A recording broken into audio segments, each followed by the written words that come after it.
Bonjour. Avec quelques amis, nous avions l'habitude de nous retrouver pour partager nos questions et nos découvertes spirituelles.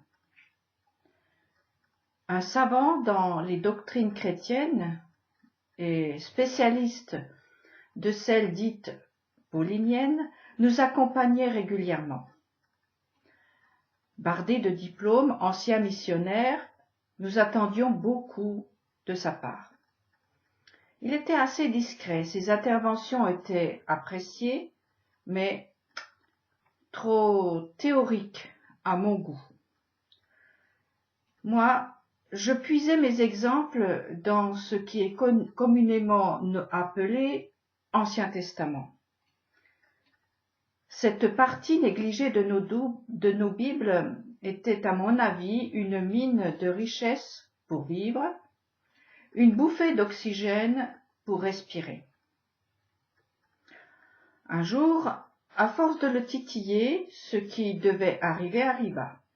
Notre ami se lève hors de lui, alors que dans son habitude, il semblait si serein, si paisible, et dit, en s'adressant à moi, « Tu emmènes tout le monde dans le judaïsme. Quelle régression !» Par la suite, nous ne l'avons plus revu. N'empêche que sa remarque m'a interpellée. Et si c'était vrai? Est-il vrai que je tire la charrette vers le judaïsme? Et alors, c'est mal? Du coup, j'ai cherché avec plus d'assiduité ce qu'est le judaïsme qu'il fallait, selon lui, éviter. Notre ami m'accusait de régression. Dans le fond, il avait presque raison puisque, sans le savoir, je revenais au commencement de tout. Dans sa bouche, ce n'était pas positif, mais moi, je vivais cela comme une énorme progression, une libération. Je vivais. C'est moi qui vivais. Finalement, tout compte fait, ce jour-là, ce ne sont que des vérités qui ont été lancées. Elles m'ont permis d'éclaircir mes idées, de me poser les bonnes questions, de faire le tri et ainsi avancer un peu plus sur un chemin inconnu.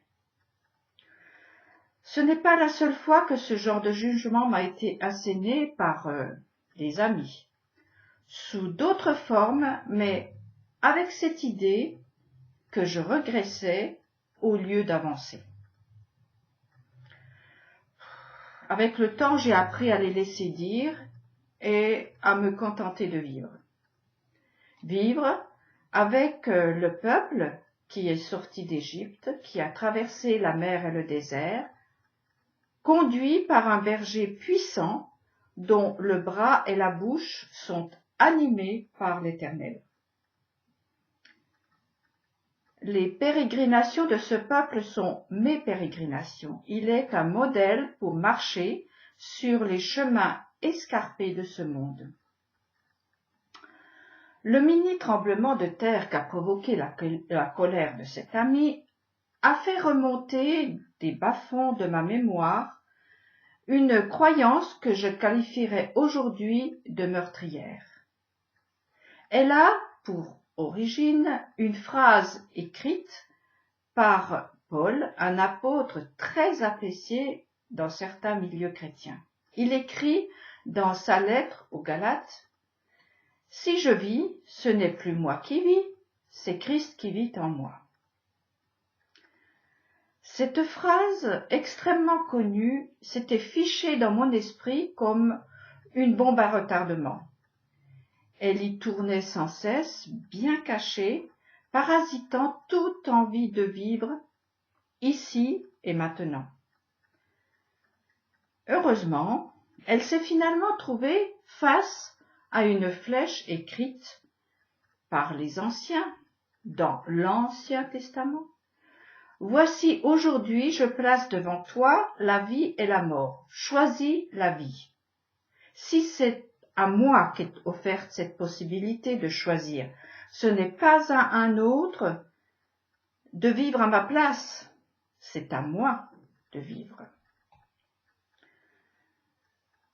La vérité a fait éclater la bulle de mensonge.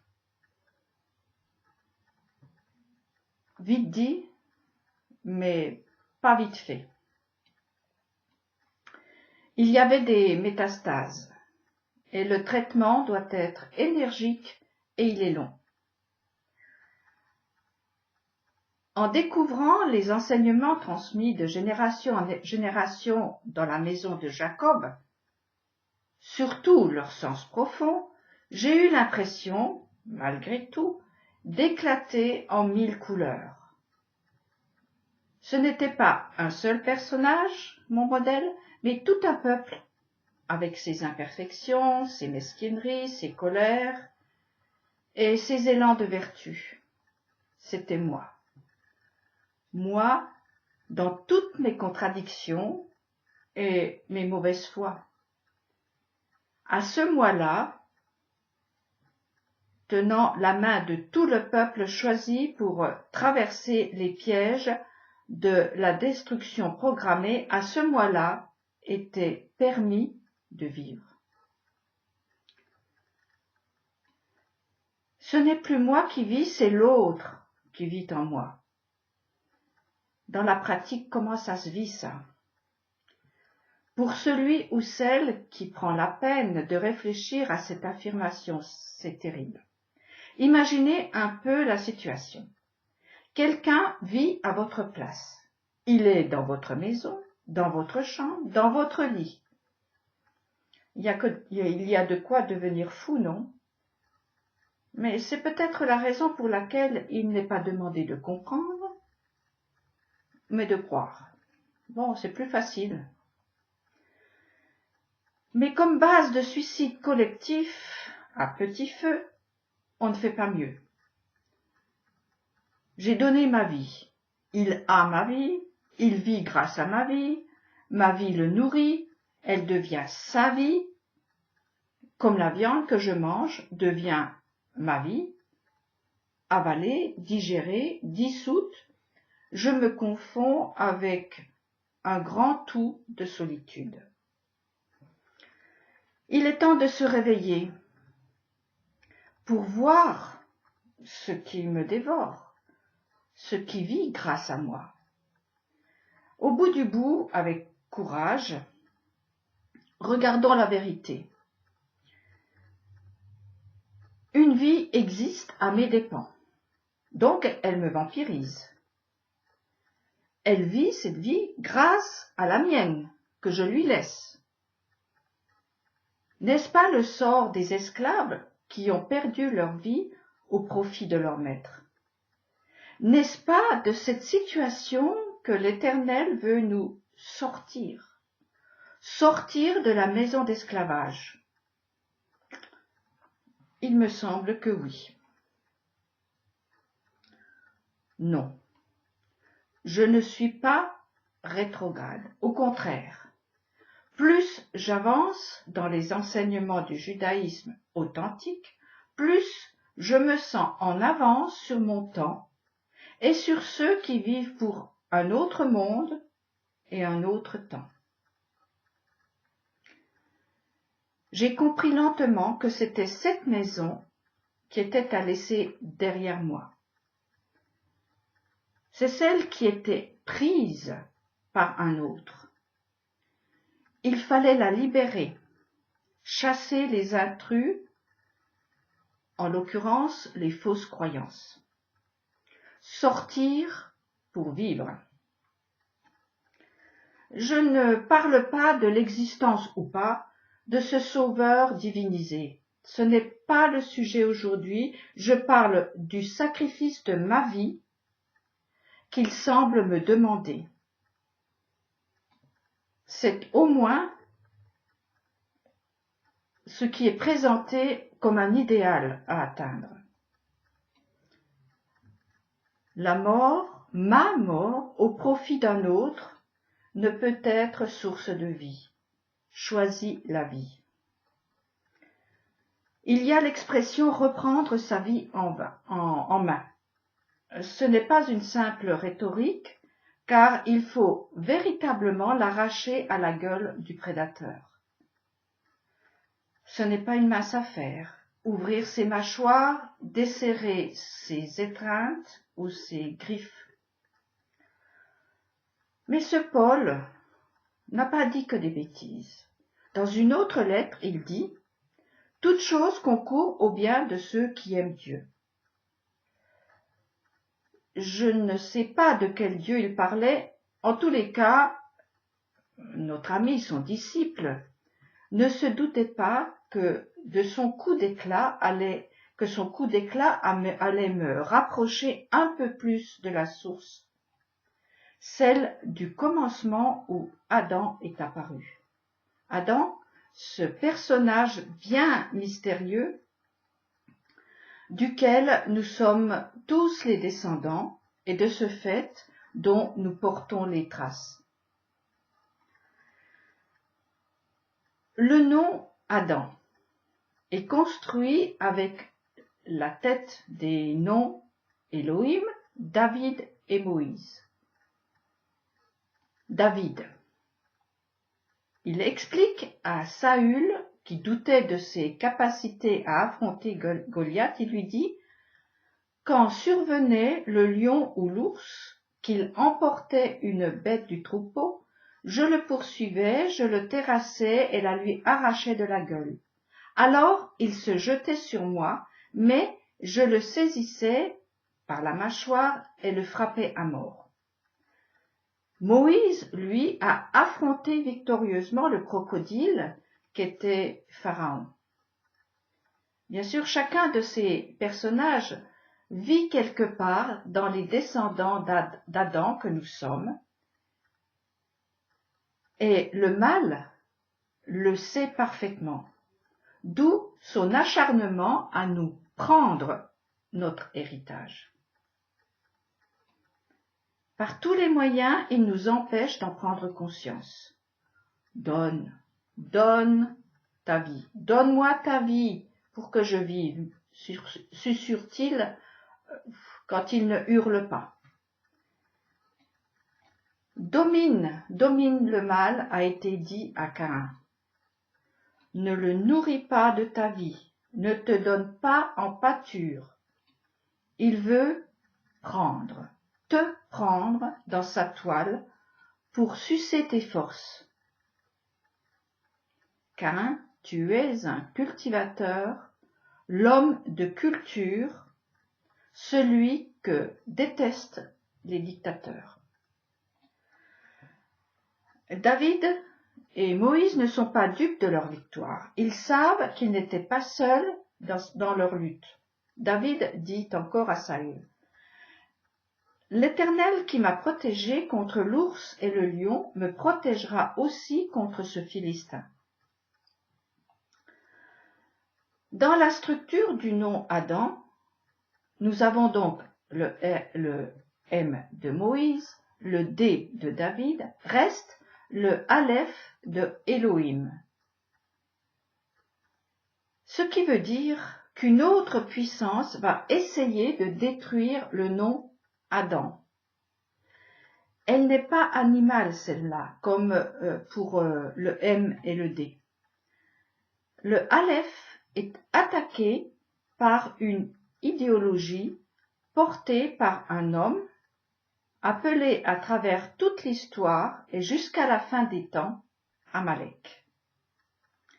Amalek est l'ennemi juré d'Israël et de son Dieu. Amalek est l'esprit qui sacrifie les vies à son profit. Il tue pour le plaisir et chuchote. Tu es trop nul, trop ignorant, indigne de cette vie, donne-moi-la, pour que j'en fasse une perfection. Sa voix est tellement persuasive et suave que celui qui est dépouillé de l'essentiel, qui est sa vie, danse devant son propre cadavre et se réjouit d'être déresponsabilisé. Le Rav Dinovitch a titré un de ses cours « Le diable chevauche le serpent ». Je comprends son enseignement ainsi. La force animale qui se trouve en chacun d'entre nous, celle que le M et le D de notre nom générique Adam représentent, celle que Moïse et David ont dominée, sont détournées et utilisées comme véhicule pour porter l'idéologie d'Amalek. Qui peut venir à bout de ce fou enragé de haine? Celui qui avance au nom de l'Éternel, le nom ineffable, imprononçable, que les fils de Jacob devenus Israël, ces fils qui le cachent dans leur sein depuis la lutte victorieuse de l'ancêtre Jacob, cet homme qui a lutté contre l'esprit maléfique de son frère Ésaü. Il a lutté jusqu'à l'aurore, jusqu'à la délivrance. Jacob et ses descendants luttent avec cet esprit qui déteste la vie de la vie et veut imposer la vie de la mort. Nous ne prenons pas assez au sérieux les mots. Ce sont eux qui nous façonnent depuis notre naissance. Prenons garde aux formules toutes faites qui sont passées dans notre patrimoine. Elles sont devenues des certitudes auxquelles nous ne prêtons plus attention, mais elles distillent leur venin inlassablement, en silence. Heureusement, il y a des coups qui bousculent nos têtes, déchirent nos cœurs et nous font sortir de la sidération. Salomon enseigne à son fils: la vie et la mort sont au pouvoir de la langue, et encore, une langue bienveillante est comme un arbre de vie, mais perfide, elle brise le cœur. Un ennemi peut faire le sournois avec ses lèvres, et dans son intérieur, il prépare de mauvais coups. S'il prend une voix caressante, ne te fie pas à lui, car son cœur est plein d'horreur. Tiens, ça me rappelle quelqu'un. Fort heureusement, en opposition, il y a les mots qui guérissent, consolent, grandissent, enrichissent. On les trouve dans les livres d'Israël qui ont traversé les feux d'Amalek et n'ont pas été consumés. Bon, vous allez me dire, et vous aurez raison, les mots assassins du livre de mon enfance chrétienne sont sortis de la bouche de Juifs. Ils nous ont donc trompés. Alors pourquoi aujourd'hui devrions-nous leur faire crédit? La phrase assassine qui m'a tourmentée a été émise par un juif, un savant juif même, faisant partie de l'élite. À cela, je ne veux pas répondre. Je sais simplement que pour mon mari et moi, et d'après ce que nous entendons, également pour les milliers qui écoutent les enseignements donnés par des maîtres pleins des secrets de la Torah d'Israël, tous nous y trouvons la vie de la vie. Il y a sans doute des explications à ce phénomène. Je préfère ne pas y passer de temps pour trouver le pourquoi du comment. Il y a trop à apprendre, trop à expérimenter et à témoigner des merveilles de la vie. Il faut se retourner vers le futur. Quitter les chimères d'une vie pas vécue. Une chose est certaine pour tous, la vie sort des sources de Sion. Elle y était cachée depuis toujours. Pourquoi se révèle-t-elle pour nous aujourd'hui? Je ne sais pas. Le temps ne nous appartient pas, nous n'avons aucune maîtrise sur lui. Simplement, buvons aux sources à plein gosier sans nous poser trop de questions. Sinon celle-ci. Est-ce que je marche vers la vie, ici et maintenant?